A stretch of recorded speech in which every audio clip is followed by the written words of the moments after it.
जय हिंद साथियों, हम मिस्टर इंडियन आर्मी स्वागत करते हैं आपका रमन जी के चैनल पर एक कदम सफलता की ओर। तो दोस्तों अगर आपको नहीं पता है तो दोस्तों हम बता देते हैं। दोस्तों जी हमारी उत्तर प्रदेश के मैप की क्लास है जिसको दोस्तों हम डिस्ट्रिक्ट वाइज यानी कि ज़िले वाइज दोस्तों हम कंप्लीट करने वाले हैं। और दोस्तों इसमें हमने दोस्तों हमारी 2 क्लास हो चुकी हैं।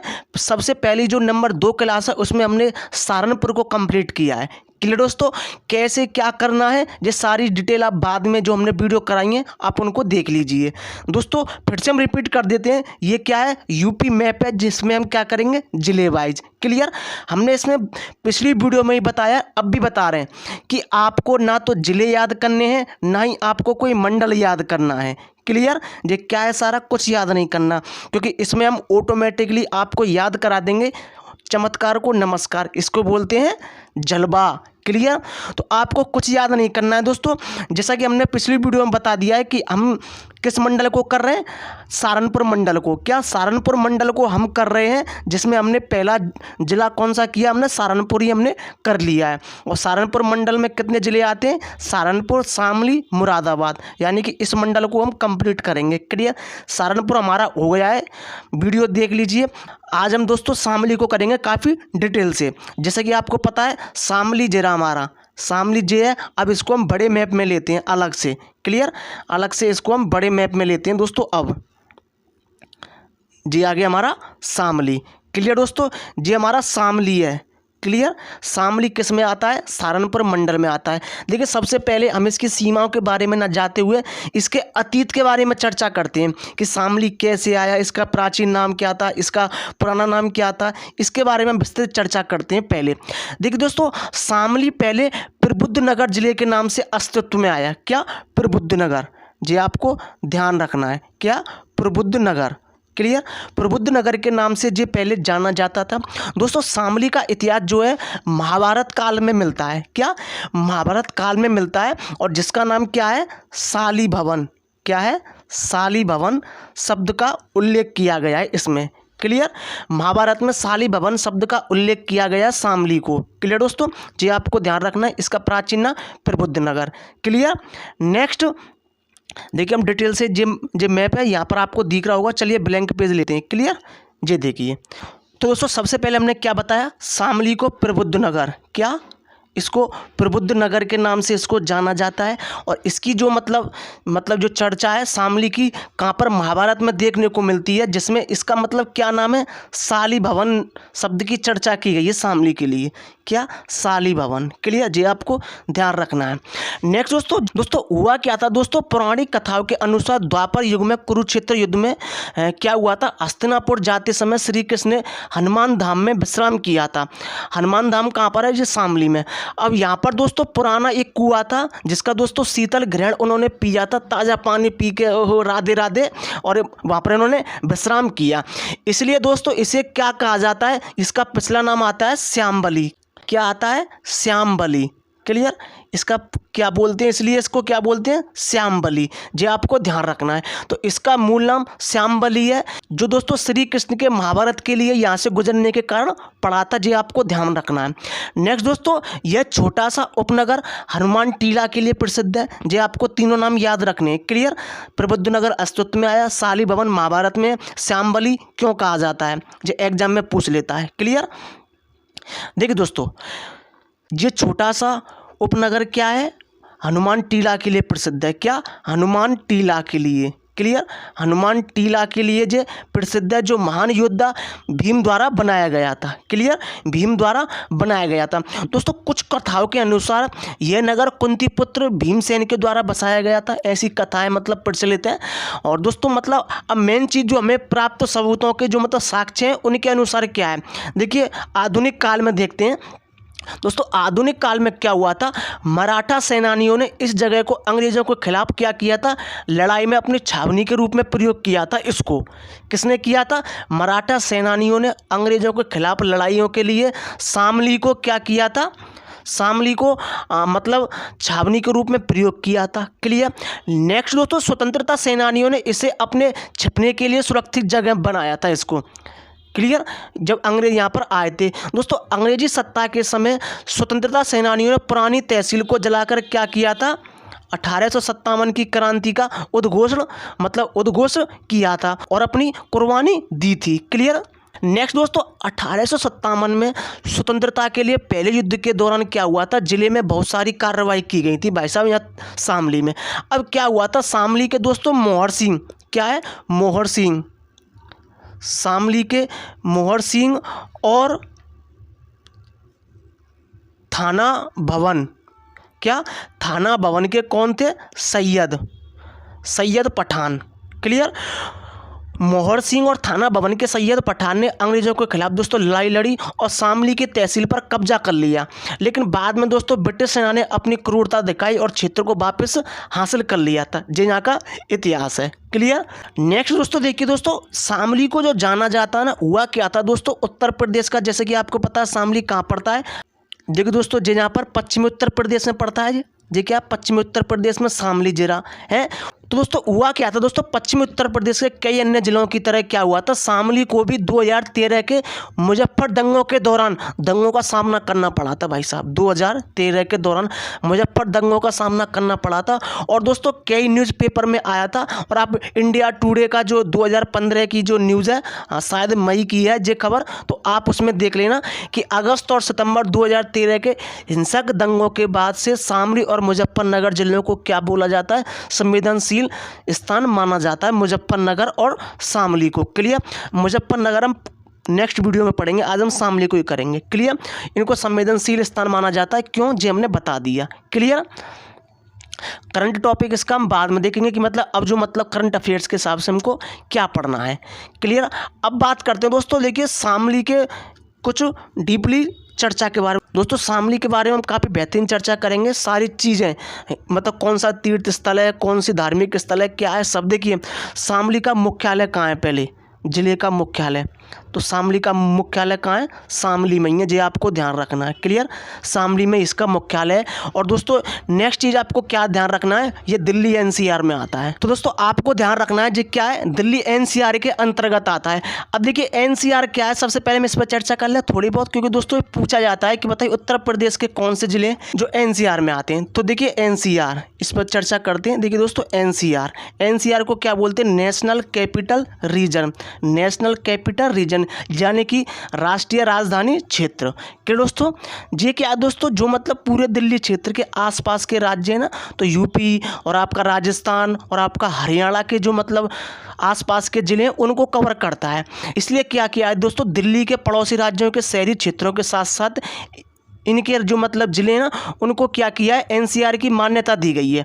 अब एनसीआर जो है दोस्तों 1962 में दिल्ली के लिए मतलब क्या किया था, पहले मास्टर प्लान में दिल्ली पर जनसंख्या के दबाव को कम करने के लिए क्या किया गया था, दिल्ली के और आसपास के शहरों को एक बड़े क्षेत्र में महानगरीय क्षेत्र के रूप में बसाने का सुझाव दिया गया था 1962 में। क्या दोस्तों, अब निकटवर्ती राज्य उनसे संबंधित जिले कौन कौन से दोस्तों, देखिए 1985 के राष्ट्रीय राजधानी क्षेत्र यानी योजना बोर्ड अधिनियम के अनुसार एनसीआर में कौन कौन से जिले आते हैं, पहले तो देखिए राज्य कौन कौन से आते हैं, आपका हरियाणा आता है, आपका यूपी आता है, और क्या आता है, राजस्थान आता है। क्लियर। इन सीमावर्ती और टोटल यो मतलब एनसीआर में जो जिले आते हैं वो टोटल कितने, 23 जिले हैं। क्लियर। जी आपको ध्यान रखना है कि सीमावर्ती राज्यों में कुल कितने, 23 जिले इसमें शामिल हैं। क्लियर। और उत्तर प्रदेश के एनसीआर में कितने आते हैं, उत्तर प्रदेश के कितने जिले आते हैं, 8। क्लियर। यूपी के कितने, 8 जिले अब कर दिए गए हैं। जी आपको ध्यान रखना है कि एनसीआर में उत्तर प्रदेश के कितने जिले आते हैं, 8। अब 8 के नाम हम आपको बता देंगे, लेकिन आपको जिला ही नहीं पता कौन कौन से हैं, है कि नहीं। जैसे कि मान के चलिए आपका बुलंदशहर है, हापुड़ है, गाजियाबाद है, मुजफ्फरनगर है, बागपत है, और नोएडा और ग्रेटर नोएडा यानी गौतम बुद्ध नगर है, मेरठ है, और आपका ये कौन सा हो गया, शामली हो गया। तो आपको जब हम बाद में बता देंगे, आप खाली इतना याद रखिए कि उत्तर प्रदेश के 8 हैं और शामली इसमें शामिल है। क्लियर। क्यों, सारी चर्चा हमने इस पर कर ली। क्लियर दोस्तों, आई होप ये चीज़ें समझ में आ चुकी।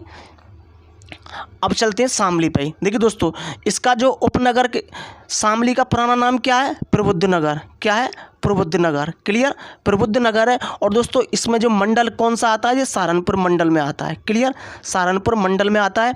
अब इसकी स्थापना कब हुई थी? शामली की स्थापना देखिए 28 सितंबर, क्या 28 सितंबर 2011 को इसकी स्थापना कर दी गई थी। 28 सितंबर 2011 को।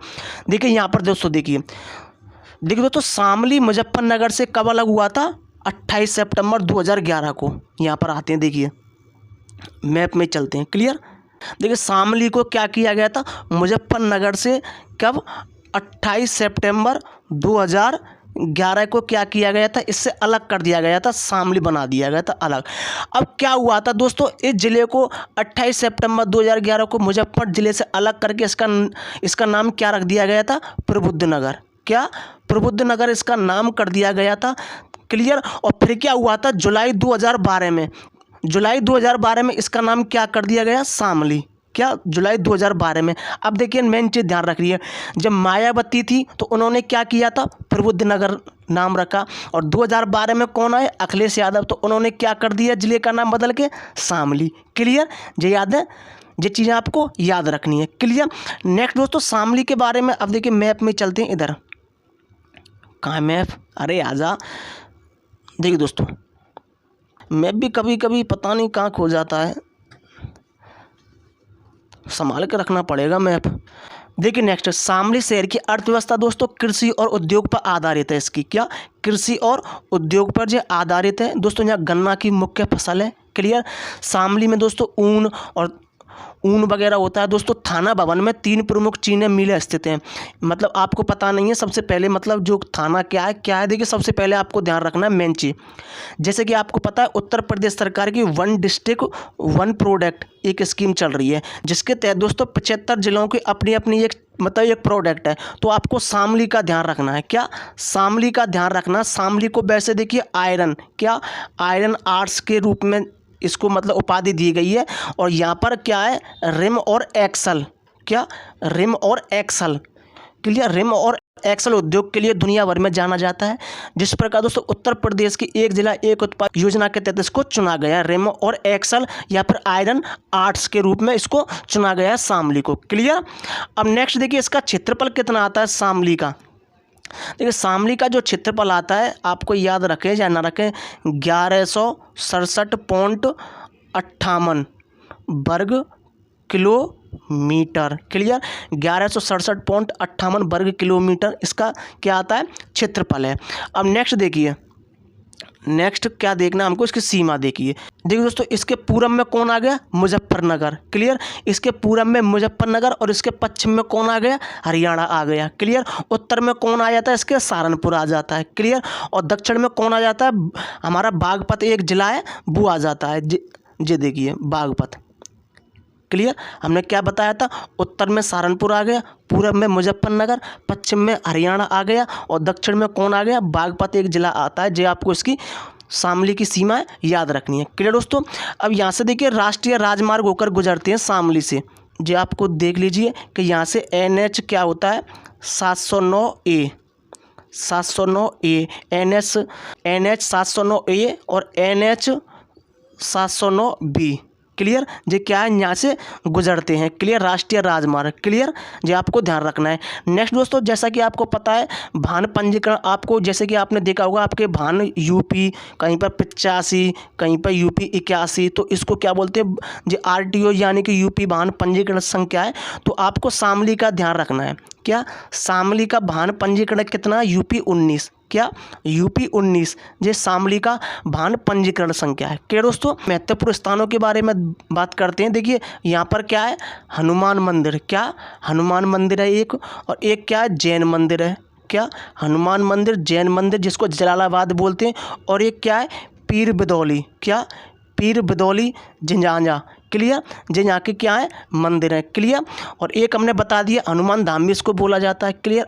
अब यहाँ के देखिए दोस्तों प्रमुख यहाँ के उद्योग भी देख सकते हैं, जैसे कि रेमदुरा उद्योग, चीनी मिल और पेपर मिल, रोलिंग मिल, स्टील इकाइयाँ, मतलब काफ़ी चीज़ें यहाँ पर मतलब होती हैं। स्टील, एल्युमिनियम, बर्तन उद्योग, प्लास्टिक रबर उद्योग, डिस्पोजल, पशु चारा उद्योग, किचन सामग्री, पैकेजिंग, खाद्य प्रसंस्करण इत्यादि चीज़ें मतलब यहाँ पर इसका उद्योग होता है। क्लियर दोस्तों, ये आपको ध्यान रखना है। नेक्स्ट दोस्तों अब हम देखते हैं, देखिए शामली की जनसंख्या के बारे में बात करते हैं। क्या, शामली की जनसंख्या के ऊपर बात करते हैं दोस्तों। वीडियो हो सकता है दोस्तों कुछ ज़्यादा बड़ा हो जाए, अब जल्दी जल्दी करते हैं फास्ट। देखिए शामली की जनसंख्या कितनी है, क्या जनसंख्या, शामली की जनसंख्या 13,13,650।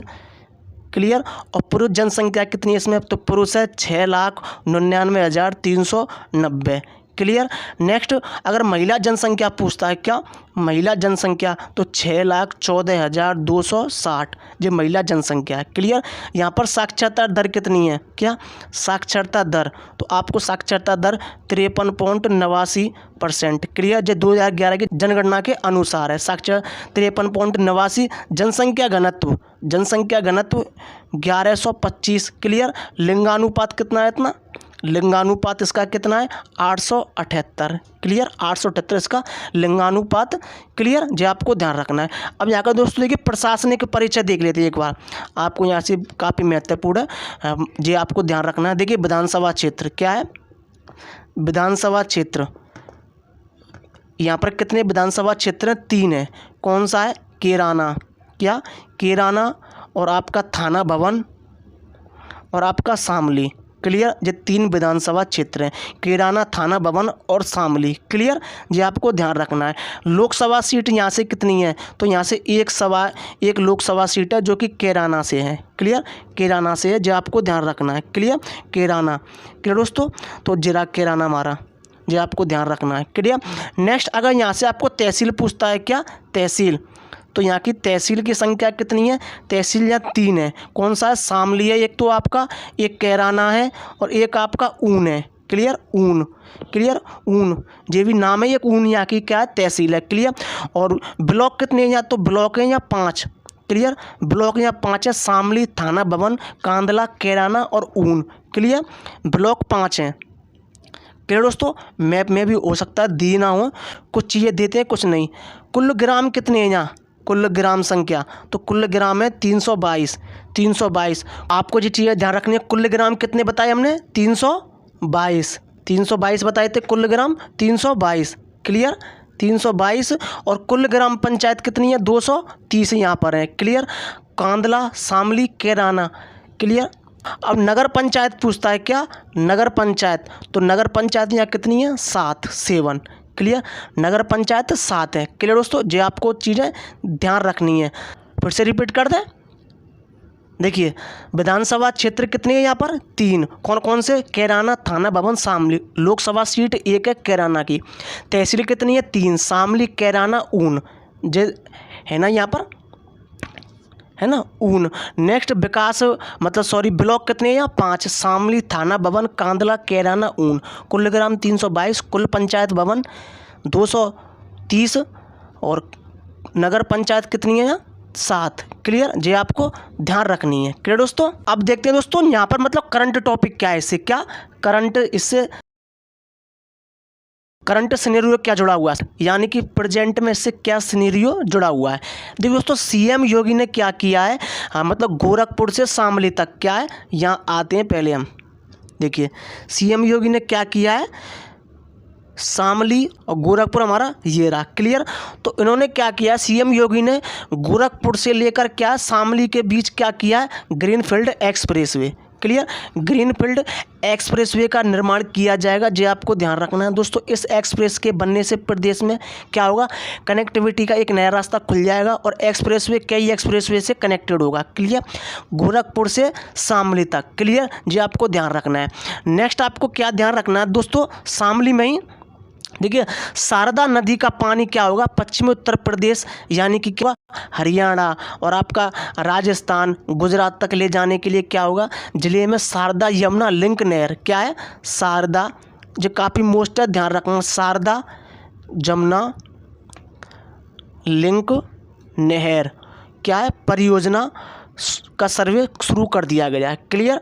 शारदा यमुना लिंक नहर परियोजना का दोस्तों इन्होंने सर्वे शुरू कर दिया है। और दोस्तों सर्वे में क्या क्या किया है दोस्तों, मतलब इसमें कई जिलों मतलब क्या ज़िले के समेत कई गांव को उसमें पूरा लिया जाएगा। और सर्वे के बाद जंगल में पिलर लगाने का कार्य दोस्तों अब चल रहा है यहाँ पर। और दोस्तों ये जो है 1835 किलोमीटर की क्या होगी, नहर होगी, 1835 किलोमीटर की। क्लियर। नेक्स्ट दोस्तों ये क्या है दोस्तों, मुजफ्फरनगर से ये क्या है शुरू होकर, क्या मुजफ्फरनगर से ये शुरू होकर ये शामली, फिर आपकी बागपत होते हुए कहाँ चली जाएगी, हरियाणा, राजस्थान, गुजरात तक इसे ले जाने का कार्य होगा। क्लियर। मुजफ्फरनगर से शामली, फिर ये बागपत और हरियाणा, राजस्थान, गुजरात तक इसको ले जाने का कार्य होगा। दोस्तों परियोजना जिले की क्या, कृष्णा और कांदला और कैराना क्षेत्र की जमुना नदी को जोड़ते हुए गुजरात तक जाएगी। क्लियर। ये आपको ध्यान रखना है, कृष्णा, कांदला, कैराना क्षेत्र की क्या, जमुना नदी को जोड़ते हुए। क्लियर दोस्तों। नेक्स्ट दोस्तों शारदा नदी को जमुना नदी में जोड़ने की जो मतलब महापरियोजना वो धरातल पर उतारने के दोस्तों शामली, बागपत, गाजियाबाद, दिल्ली, नोएडा, आगरा जैसे महानगरों को क्या होगा, पीने की पानी की समस्या से निजात मिलेगी। क्लियर दोस्तों। मतलब दोस्तों समस्या को दूर किया जाएगा। तो आइए दोस्तों आपको ये क्लास काफ़ी ज़्यादा अच्छी लगी। दोस्तों आज जो हमने कंप्लीट किया है, किसको कंप्लीट कर लिया है, शामली को। शामली के बारे में दोस्तों हमने विस्तृत चर्चा की, क्यों आया, कब आया, और सारी चीज़ें इसकी हमने इसका पॉलिटिकल भी एरिया देख लिया, इसका सब चीज़ हमने देख लिया दोस्तों। अब दोस्तों नेक्स्ट जो हम करेंगे, क्या करेंगे, मुजफ्फरनगर को कंप्लीट करेंगे, फिर हमारा एक मंडल कंप्लीट हो जाएगा। आइए दोस्तों आपको ये क्लास काफ़ी ज़्यादा अच्छी लगी दोस्तों। ऐसी दोस्तों मिलते हैं नेक्स्ट वीडियो में नेक्स्ट नए सेशन के साथ। जय हिंद।